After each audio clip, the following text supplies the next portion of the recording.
is for being realistic about the future. Let's be honest. Change truly is inevitable. I have heard the word pivot about 3 million times over the last 2 years that it makes me dizzy. I'm like, pivot, pivot, pivot, pivot, pivot. There's no other way to pivot at this point, right? I'm literally dizzy.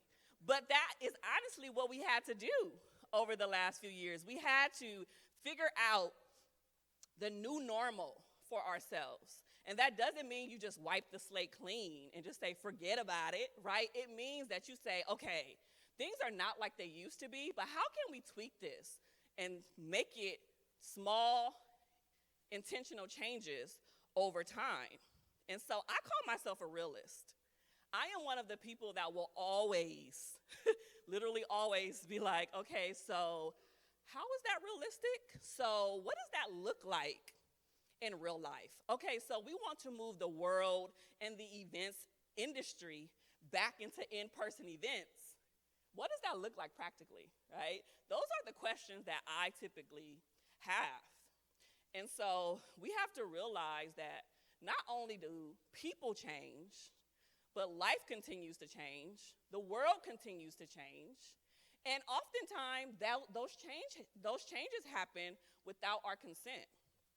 I have a friend, a speaker friend, his name is Dr. Delatorro, and he talks about this really powerful concept of making shifts into higher gear by doing one simple thing.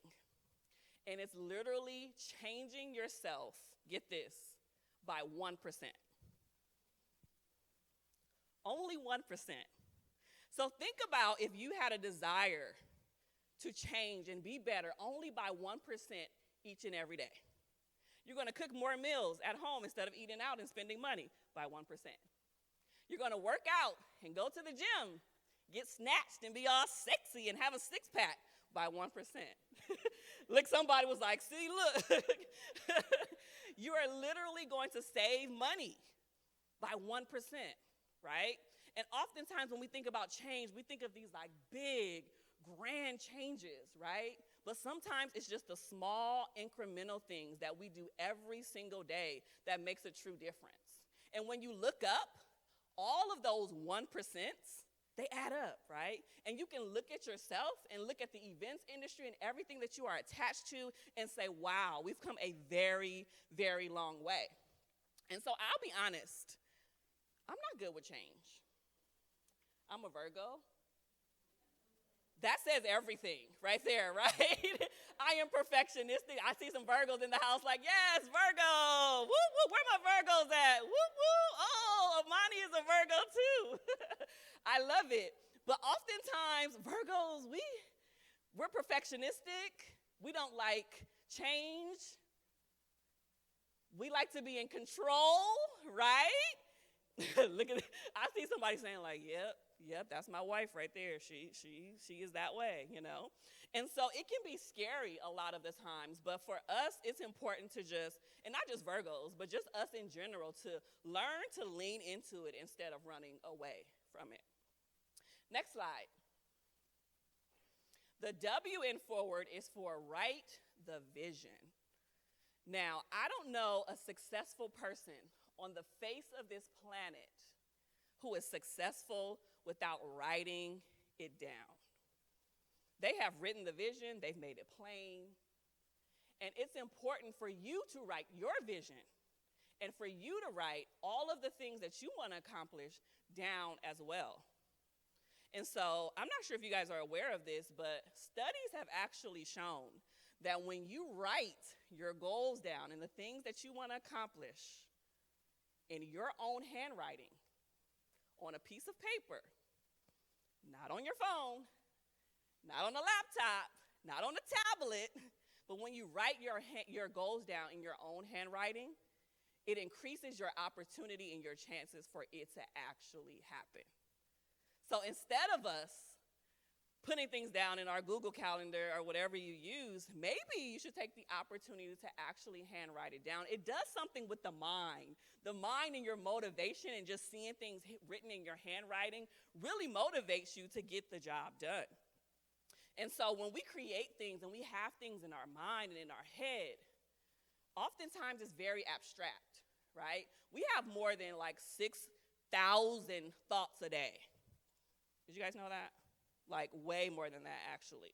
But at a minimum, we have more than 6,000 thoughts a day. So what if you had a vision? What if you had goals? What if you wanted to create events, but you never decided to write it down and it's just abstract in your head? You have to move all of the things that are inside of your brain and in your head to your hands. Because once it is moved to your hands, it becomes actualized. You can actually put in the work and get things done.